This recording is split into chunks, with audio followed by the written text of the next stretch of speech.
Hello friends, good morning. কেমন আছো তোমরা সবাই? আজ হলো শনিবার, সকাল 9:30 বাজছে। আজকে আমরা যাচ্ছি আসানসোল।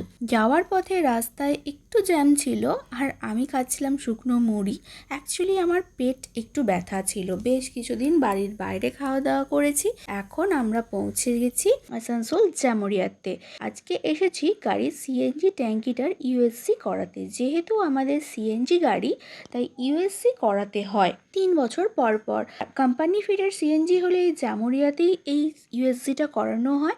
আর যদি আমি ইউএসজি না করাই তাহলে আমাদের সিএনজি দেবে না, সেই জন্য ইউএসজি করানোটা খুব ম্যান্ডেটারি। দুপুর 1টার মধ্যে সব কাজ হয়ে গেছিলো। আর দুপুরে লাঞ্চ যেহেতু করা হয়নি, সেহেতু অমিত আমাকে বললো চলো আমরা জংশন মলে যাই, সেখানে গিয়ে একটু খাওয়া দাওয়া করি। তো আমি যেহেতু কোনো দিন যাইনি, তাই অফারটা মিস করলাম না। ফার্স্ট টাইম যাচ্ছি, তো আমার বেশ ভালো লেগেছে মলটা। আর কিন্তু একটা ব্যাপার হয়েছিল কি, যে আমার পার্কিংটা অনেক দূরে ছিল, মলের সামনে ছিল না, সেহেতু আমাকে পার্কিং করে আবার অটো করে আসতে হয়েছিল মলে। সেখানে 20 টাকা করে আবার ভাড়া লেগে গেছিলো, এটা একটু খারাপ লেগেছে। তো কোনো অসুবিধা নেই, তবু খুব একটা দূর ছিল না, কাছেই ছিল। আমি মলের ভেতর ঢুকলাম আর মলটা আমার বেশ ভালো লেগেছে। আগেরবার মানি স্কোয়ার গেছিলাম, মানি স্কোয়ারের মতোই এই মলটাও বেশ সুন্দর। তবে ঢুকে যেটা দেখলাম, এখানে একটা এক্সিবিশন চলছে, সেখানে প্রচুর শাড়ি, জুয়েলারি, এত কিছু বিক্রি হচ্ছে যে আমি তো চোখ ফেরাতেই পারছি না। কিন্তু আমি যেহেতু প্রিপেয়ার হয়ে যাইনি, সেহেতু কিছু কেনাকাটা করতে পারলাম না। বাট আমি তোমাকে বলছিল তুমি যদি কোনো কুর্তি কেনো, কুর্তি সেট কেনো, কিনতে পারো। বাট আমি কিনিনি গো, কারণ বেকার। আমি এখানে আর কিনতে চাইছি না, কারণ আমার ইচ্ছা আছে আমি একটু কলকাতা যাব, বড়বাজার যাব, স্প্ল্যানেড যাব। আর আমার মার্কেটিং মোটামুটি হয়েই আছে, সেহেতু আমি আর নতুন করে মার্কেটিং করতে চাইও নিকো। দিয়েছিলাম শপার স্টপের ভেতরে, সেখানে অফার চলছিল। বাট সেখানে আমার একটা প্রাইস ছিল প্রচুর হাই। আমি একটা টপ পছন্দ করেছিলাম, ক্রপ টপ, সেটা 3000 টাকা প্রাইস ছিল, যেটা আমার বাজেটের বাইরে ছিল, সেই জন্য আমি কিনিনি কো। এখানে ব্যাগ পাওয়া যাচ্ছে, জুতো পাওয়া যাচ্ছে, আর অনেক কিছু পাওয়া যাচ্ছে। তোমরা যারা পুজোর মার্কেটিং করতে চাও, দুর্গাপুর থেকে আমার ভিডিও দেখছো, তারা শপার স্টপে যেতে পারো, সেখানে বেশ ভালোই কালেকশন আছে। তারপরে আমার জোর খিদে পেয়ে গেছিলো, তাই আর কোনো দিকে না তাকিয়ে সোজা চলে গেছিলাম ফুড কোর্টে। সেখানে গিয়ে ভাবছিলাম কি খাবো। তারপরে এদিক ওদিক একটু ঘোরাঘুরি করার পর আমি ভাবলাম একটু ফ্রাইড রাইস আর চিলি চিকেন খাবো, কারণ আমার এই কম্বিনেশনটা খেতে খুবই ভালো লাগে। তাই হ্যাশট্যাগ মোমোতে গেছিলাম। এইখানে কোনো দিন ট্রাই করিনি, ফার্স্ট টাইম ট্রাই করছি। তার সঙ্গে একটা ডায়েট কোক নিয়েছিলাম। চিলি চিকেনটা ড্রাই করেছিল আর খেতে অসাধারণ করেছিল। রসুনের একটা ফ্লেভার আসছিলো, ইনফ্যাক্ট রসুন দিয়েও ছিল, যেটা খেতে খুব ভালোও লাগছিলো। আর তার সাথে ছিল রাইসটা ভেজ নিয়েছিলাম, বাট টেস্টটা খুব সুন্দর ছিল। আমার তো খেয়ে বেশ ভালোই লেগেছে। তবে রাইসের কোয়ান্টিটিটা দামের তুলনায় একটু কম ছিল। রাইসটা মোটামুটি 205 টাকা মতো দাম ছিল, আর চিলি চিকেনটাতে দাম নিয়েছিল 240 টাকা মতো। বাট দুজনার জন্য একটু কম পড়বে, একজন খেলে এনাফ। আমি খেয়ে দেখলাম, আমার তো টেস্টটা বেশ ভালো লাগলো। অন্য অনেক জায়গাতেই খেয়েছি, তবে এর টেস্টটা একটু হালকা ছিল। অন্য জায়গায় যতটা আর একটু মানে একটু বেশি বেশি টেস্টটা থাকে, এখানে যেন তুলনায় একটু কম ছিল। তো আমি ভাবলাম যে এটা খাওয়ার পর আর কি খাওয়া যায়, কারণ এটা খেয়ে আমার ঠিকঠাক পেট ভরেনি, কারণ পরিমাণটা একটু কম লাগছিল আমার। তো তারপরে চলে গেলাম বার্গার সিংয়ে। বার্গার কিংয়ের নাম শুনেছো, বাট বার্গার সিংয়ের শুনেছো কি?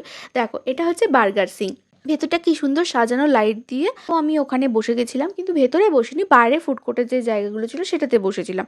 সেখানে আজকে অর্ডার দিয়েছিলাম বার্গার সিং থেকে একটা চিকেন স্ন্যাকার বার্গার, তার সাথে ছিল চিকেন ফ্রাই, তার সাথে ছিল একটা গুলাবো ড্রিঙ্ক। দেখো এই খাবারগুলো, গুলাবো ড্রিঙ্কটা ফার্স্ট টাইম ট্রাই করলাম, এর আগে কোনো দিন করিনি, এটা একদম প্রথম আমার কাছে। ওরাই আমাদেরকে সাজেস্ট করলো যে এটা ট্রাই করে দেখতে পারেন। 60 টাকা দাম ছিল, বাট খেতে দারুণ ছিল, অনেকটা লেমন সোডা টাইপের খেতে ছিল। আর গোলাপের একটা ফ্লেভার ছিল, বাট ভালো লাগছিল খেতে। একদম নতুন নতুন একটা খাবার। আমরা তো মজিটো খাই, সেই মজিটোর মতোই অনেকটা ছিল, বাট একটু গোলাপের ফ্লেভার ছিল। আর তার সাথে ছিল এরকম চিকেন উইংস, 4টে দিয়েছিল, 160 টাকা দাম নিয়েছিল। আর এই হচ্ছে চিকেন স্ন্যাকার্স বার্গার। চিকেন স্ন্যাকার্স বার্গার আমি প্রথমবার খেলাম। ভেতরে যে স্টাফটা ছিল চিকেনের, সেটা পুরো ক্রাঞ্চি, মানে লেরুয়া গুঁড়ো দিয়ে ভালো করে ডিপ ফ্রাই করা হয়েছে, জাস্ট দারুণ। আর মেয়োনিজ ছিল, লেটুস ছিল, আর সেরকম কিছু ছিল না গো। প্রচুর প্রচুর যে মেয়োনিজ ছিল তাও নয়, মেয়োনিজটা কম ছিল, খেতে বেশ ভালো লাগছিল। ব্রেডটাও দারুণ ছিল। বার্গার সিংয়ে প্রথমবার খেলাম, বাট আমার এক্সপিরিয়েন্সটা খুব ভালো। আমি নেক্সট টাইম আবার ট্রাই করতে চাইবো।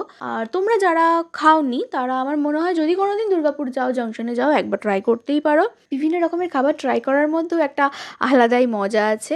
ও খেয়ে নেওয়ার পর তারপর আমি খাচ্ছিলাম, কারণ প্রথমে আমি রিস্ক নিইনি কেমন হবে খেতে না হবে। তো ওকেই ফার্স্টে খাওয়ালাম। আমার যেহেতু পেটটা খারাপ ছিল, তারপরও আমি এগুলো সব কিছু খেয়েছি।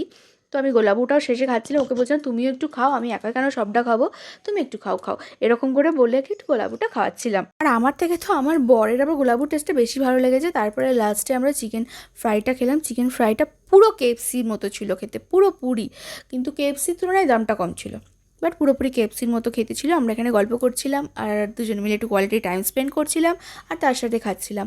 বেশ ভালো, তোমরা যদি 2-3 ঘন্টা 4 ঘন্টা টাইম স্পেন্ড করতে চাও তাহলে ডেফিনেটলি যেতে পারো। খাওয়া দাওয়া করে আমি ওখান থেকে বেরিয়ে গেলাম গাড়ি করে, গান শুনতে শুনতে আবার বাড়ি চলে আসছিলাম। বেশ ভালো লাগছিলো, কারণ বিকাল হয়ে গেছিলো, 5টা 5:30 বাজছিলো, রোদটাও পড়ে গেছিলো। আমি তারপরে চলে এলাম। তবে হ্যাঁ, গলসির কাছে যে প্রচণ্ড বৃষ্টি হয়েছিল, আমি বললাম বর্ধমানে বৃষ্টি হচ্ছে, বর্ধমানে এসে দেখছি কোনো রকম বৃষ্টি হচ্ছে না, রাস্তাঘাট পুরো শুকনো। আর দেখো রাস্তাটা কতটা সুন্দর লাগছে, দুদিকে লাইট পোস্ট ছিল, জাস্ট অসাধারণ লাগছিল ভিউটা।